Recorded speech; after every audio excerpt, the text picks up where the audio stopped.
Hi everyone, this is Elisa from Anaya's Toy Box Crochet, and I'm here to show you what I've been up to. First of all, I want to thank you all for coming. I really enjoy it when you guys come. I love talking to you. I love sharing my makes, and I love that you find me interesting enough to come. Thank you so much. I want to remind you that I am the host of Amigurumi Words this month. If you look back, I believe it was my last video. I have the winners, meaning I made a draw of all the patterns you suggested, and the ones that were chosen are over there. So you can definitely go and check it out. And by the way, their last month, Lynette from Charmed Grammy was giving 3 points for anyone who made one of Anita from Y.O.H Crochet. 3 points if they made it, and I'm going to continue to honor that. So if you want to make one of Anita, who by the way is the brainchild of this entire Amigurumi Wars, if you want to make one of her patterns, you can definitely purchase them from Ravelry, and I haven't linked it yet, but I will. Sorry, I've been a little busy. I will, and you will get 3 points for that. But if you are impatient and you don't want to wait for me to link it, you could go to Charmed Grammy Lynette's video, and she does have it linked over there. So I will link it soon, and if I haven't linked it and you really want it right now, by all means, goes to Charmed Granny's. She has it linked over there. Okay, back to what I'm talking about, which is what I've been up to. I have finished 4 projects. I know it seems like a lot, but I haven't been on YouTube in a while because I've been busy. What can I say? So the first project I want to show I don't actually have anymore, so I'm showing you a picture. This is Dexter, I forget what type of dinosaur, but he's a dinosaur. And this is a project made by the Cheerful Chameleon, who, by the way, her owl was chosen for Amigurumi Wars, one of the paid patterns. It is a nice pattern. It is complicated, for sure. So if you're a beginner, I wouldn't choose that one. I've made it before. I love it. I don't have it anymore. I sold it, but I loved it. Anyways, back to the dinosaur. This is the dinosaur I made. I made it for Teacher Appreciation Week, and it came like right after Eid, which was super hard because I had to decide whether I was going to make my daughter her doll or make the teacher this dinosaur. And obviously I chose the dinosaur. My daughter got her fingerless gloves, and I'm working on her doll right now. Sometimes you got to make these tough choices, but I made it. And this was also one of the patterns that I wanted to finish within this year or the next, or the beginning of next year. A pattern that I paid for a long time ago and I have never made. This is one of them, and it's off my list, which is good. I don't have my list in front of me, so I can't tell you, but you could see anything that has an X on it, I've made already. So you could see how far I am. I think I've averaged about 1 a month. But yeah, it's done, and I'm glad it's done. It was a whole lot of sewing. Now, if you're like me, and you like to see your project shaping up as you're working on it and seeing the different nuances and how wonderful it looks like an amigurumi project, this is not the project for you. I found this project dragged a little bit because it is full of tiny little pieces that you don't even see the whole picture until you're sewing it together. So just a warning, it's a beautiful dinosaur. If you have a dinosaur lover in your family, in your life, it's a great one for him or her. That's all I got to say about that one. All right, so after I finish the dinosaur, I'm not going to go in order because the sweater's already here and you want to hear me talk about the sweater. This one I finished. This one is the last one I finished. I just finished it yesterday. It is the Harvest Cardigan by Yarn and Chai. I have made another one, which I've already shown you, a red one for myself, and then my daughter saw it and she said she wants one too. So we went through my yarn, which I had enough for a sweater, which admittedly is very little. There wasn't much choice, and she chose this dusk colorway from the Caron Crystal Cakes. So I used 2 full cakes and just a tiny little bit of a third cake. I changed it up a little bit. I did crochet the sleeves on, which, by the way, I thought it would be so easy because I always adjust patterns.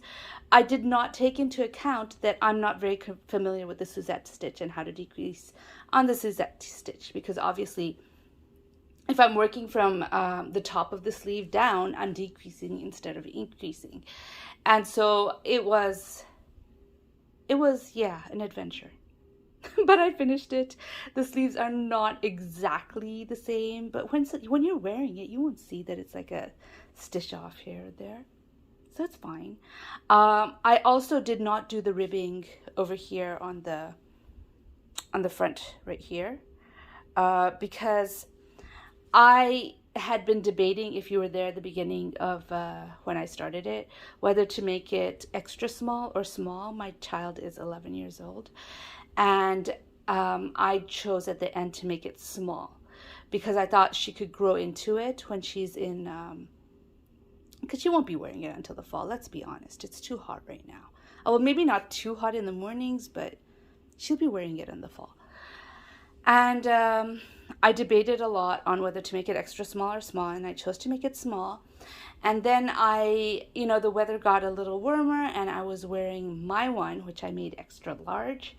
And I think I should have made it large, and I felt how baggy and thin it was, and I did not like that.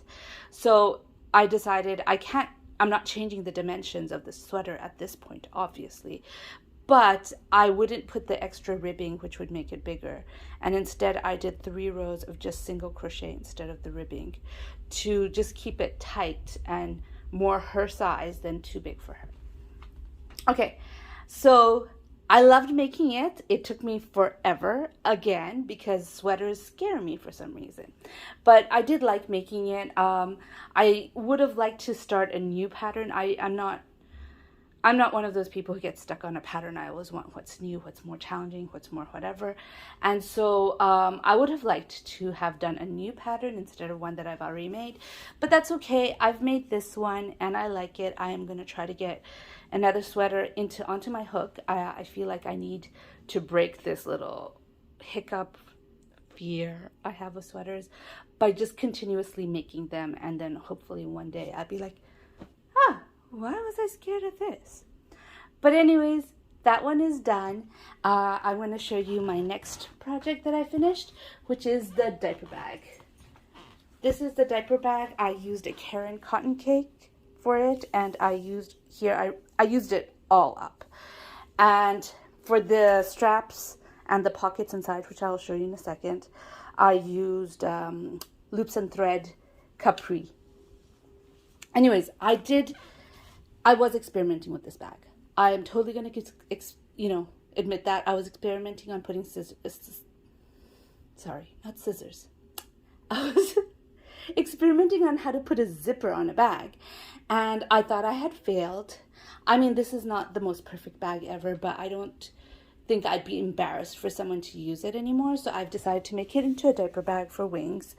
It's here. It is a big bag because my zipper was huge. So I used up the entire cotton cake on this, on the body and the insert that I have inside, because I did put plastic canvas in here to make it a little stiff. It was a little bit challenging because I did not use a pattern. It was a little challenging on figuring out how to make the box bottom, but I figured it out. I wish I could have made a bigger bag for a diaper bag, but hopefully somebody will find it useful. Here is the inside. I put pockets on either side, which is like just 2 big panels, and then I sewed it in the middle. My sewing in the middle was not perfect. It's crooked. I hope whoever gets it likes it anyways, but I thought on this side you could put, I did not put it in the middle. Okay, I thought, what happened here? Wipes and diapers, maybe a bottle here, set of clothes or something on these 2. Again, I made a panel and then I sewed up here to close it off to make the pockets, separate them, and I don't feel like I did the best job in that. but hopefully whoever in Wings gets it likes it. I did enjoy making the bag at the end. I thought I wouldn't because of I didn't like how, oops, sorry. I didn't like how I did the zipper, but at the end I did enjoy making it. I do like the bag. I like it a lot, actually.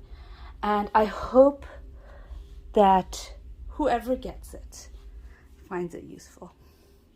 Okay, I'm going to pause real quick right now before I show you my last FO.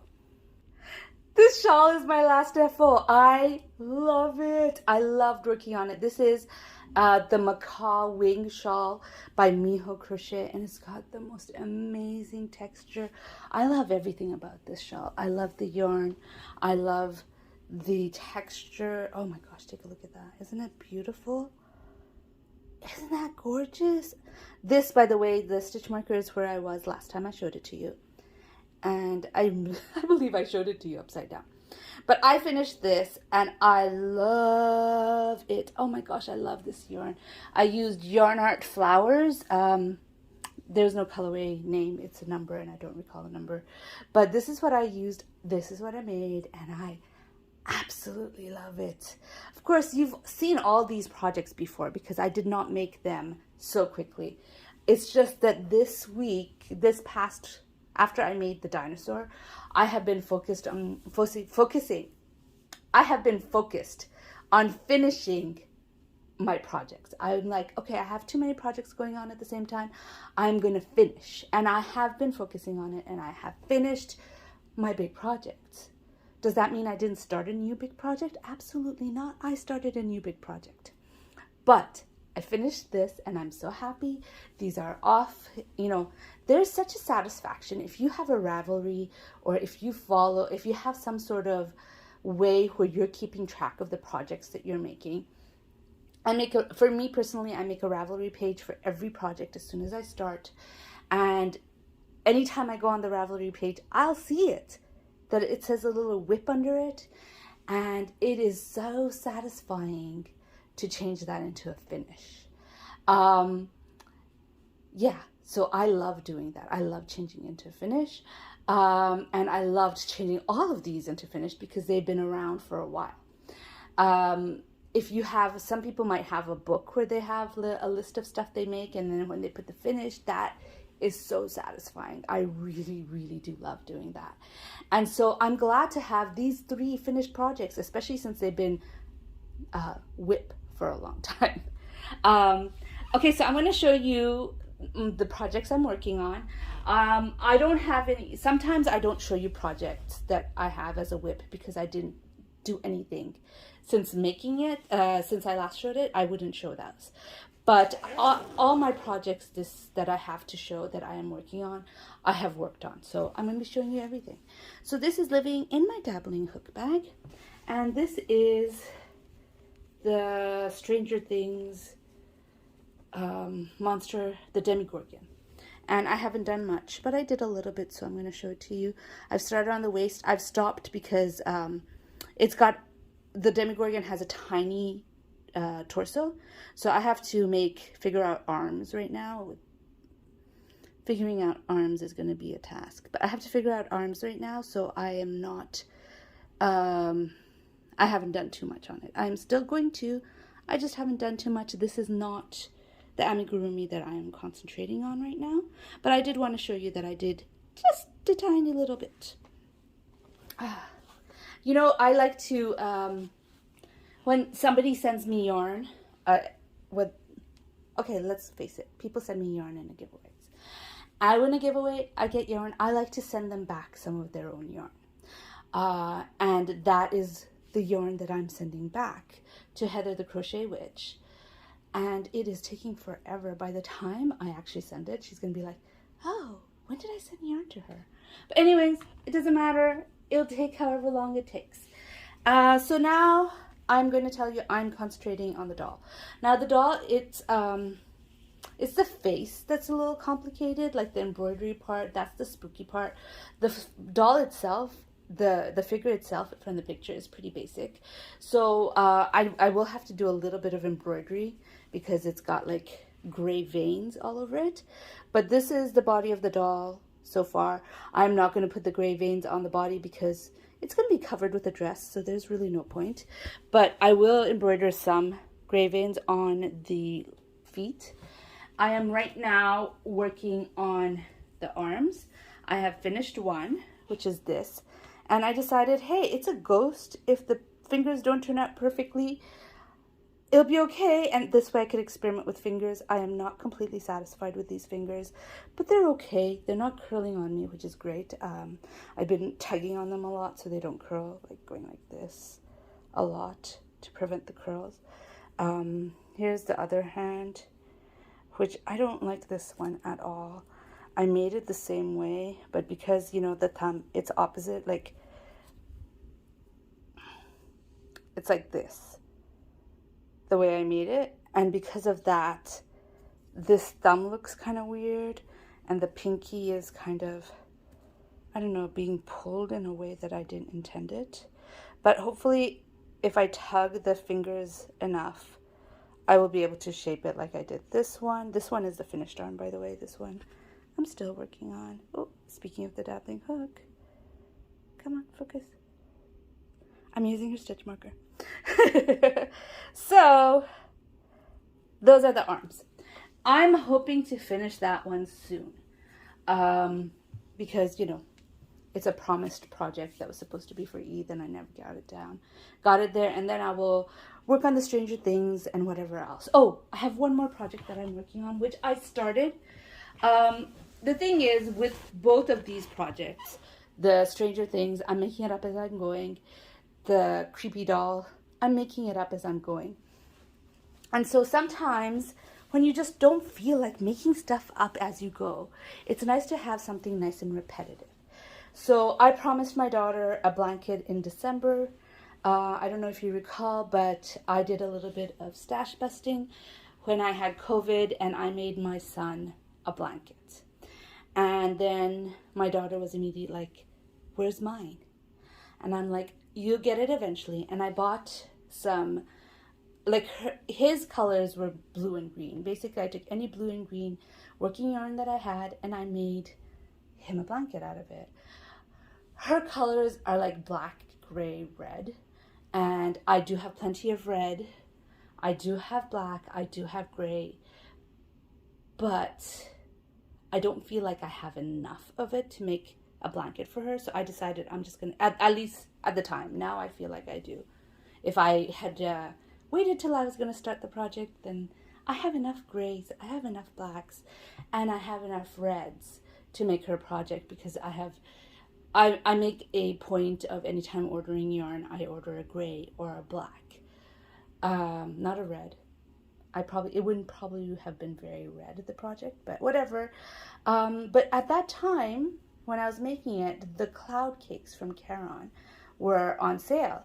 And so I had already bought a gray one and a red one and a variegated gray one, which, oh, I have it right here. This one. And so I decided I'm just going to get another gray and another red and make her blanket out of that. And so I really do want to make the blanket out of that, because the Caron cloud cakes take a lot of space. So I decided to start on her blanket, and I'm doing, I just pulled the stitch off. Here it is. Oh, I forgot to show the bags that these are living in. This is my Billy bag. The one that I bought from her. It is a New York sky cityscape. It's beautiful. I've shown it in video before, but I'm not spreading it out right now because I'm holding the project. But this is what I'm working. It's a C2C moss stitch. And this is going to be my I need a break project. So that's what I'm working on right now. And yeah, I'm not really working on this too much. I actually made a swatch out, like, not for measurement because I'm not really following a pattern, just the basic idea on how to do a C2C moss stitch pattern. But I made a swatch because I couldn't figure out whether I should use a 7mm hook or an 8mm hook. No, sorry, a 6mm hook or a 7mm hook. And at the end, I gave it to my daughter. I told her to squish them, touch them, and figure out which one she likes better. So I made a little bit with the 6 and I made a little bit with the 7. And I told her, I didn't cut the yarn, so I was able to frog whatever she didn't choose. And she liked it better with the 7mm hook, which is not focusing at all. Hold on. There we are, my 7mm hook. So I'm using a 7mm hook on this blanket. This is a long-term blanket. It is really meant to be, my brain is tired from thinking so much and figuring out how to make these patterns. I need a palette cleanser, and then I will reach for that. So you will be seeing that blanket for a while, just like you saw the sweater for a while, and you saw the shawl for a while. You'll be seeing the blanket probably for longer. But anyways, I've been talking too much again. I really can't seem to keep my videos within the 10-minute mark, but I hope you guys don't mind. Thank you all for watching. I really do love it when you guys come visit me, and I love, you know, I don't have any yarny friends in my real life, in my day-to-day life. I could show it to people and they'd be like, oh, that's nice, very pretty, you're so talented. But it's not the same as showing it to somebody who is yarny, who understands what goes into it, and the love of yarn and the love of making. And so I really do enjoy showing you everything. And I hope you guys enjoy watching it too. If you liked this video, please give it a thumbs up. And if you'd like to hear more from me, please do subscribe. Anyways, bye.